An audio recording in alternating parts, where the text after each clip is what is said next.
ఆ మూలన ఆడబిడ్డలు ఉన్నారు.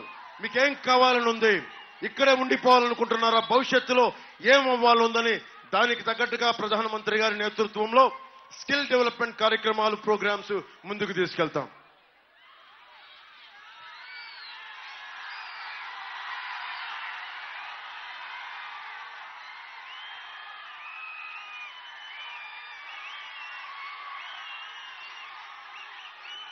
అలాగే ఇక్కడ జగన్ కి ముఖ్యంగా దాడిశెట్టి రాజా గారికి అనుకొని కూర్చొని వైసీపీ మద్దతుదారులందరికీ చెప్తున్నాను, నేను వాళ్ళు ల్యాండ్ గ్రాబింగ్ యాక్ట్ ను కొత్తది పట్టుకొచ్చారు.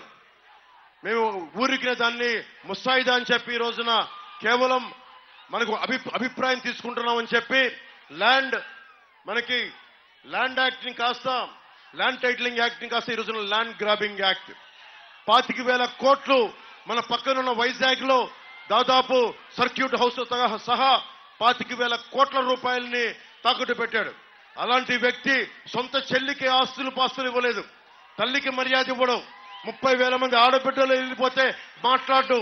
అలాంటి వ్యక్తి మాటలు మనం ఎలా నమ్ముతాం? 450 కోట్ల రూపాయలు భవన నిర్మాణ కార్మికుల సంక్షేమ నిధి నుంచి తీసుకున్నాడు. 1,300 కోట్ల రూపాయలు రంగులు మార్చడానికి, మనకి వైసీపీ రంగులు మార్చడానికి ప్రభుత్వ భవనాలకి తీయడానికి 1,000 కోట్లు. కానీ ఫీజు రీయింబర్స్మెంట్ కి డబ్బులు లేవు, కూర్చోబెట్టి భవన నిర్మాణ కార్మికులకు డబ్బులు లేవు. మరి ఇలాంటి వ్యక్తి చేతులు మీ ఆస్తి పాస్తులు పెడితే జగన్ మావాడు మనవాడు, లేదంటే దాడిశెట్టి రాజా మావాడు అనుకొని మీరు ఓట్లేస్తే మీ ఆస్తులు పాస్తులు అన్ని గాల్లో దీపం పెట్టినట్టే. ఇన్ని ఆస్తులు తాకట్టు పెట్టినాడు, రేపొద్దున భవిష్యత్తులో మీ ఆస్తులు తాకట్టు పెట్టడానికి గ్యారెంటీ ఏంటి? జీవో ఇష్యూ చేయలేదని చెప్తా ఉన్నాడు, అభిప్రాయ సేకరణ అంటున్నాడు, ఒకవైపు జీవోను కూడా ఇష్యూ చేశాడు. సో దీన్ని దృష్టిలో పెట్టుకొని నేను మీకు మర్యాదగా జాగ్రత్తగా ఆలోచించండి ఒకసారి.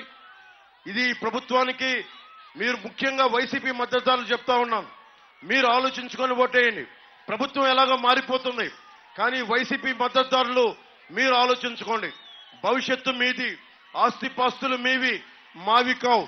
మేము రాగానే మనకి ల్యాండ్ గ్రాబింగ్ యాక్ట్ రద్దు చేసే బాధ్యత కూటమి ప్రభుత్వం తీసుకుంటుంది.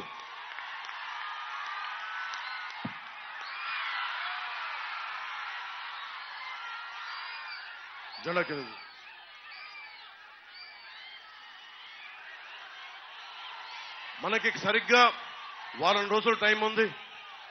ఈ వారం రోజుల్లో మనం ఎంత చేయగలమో మీరు ఆలోచించుకోండి.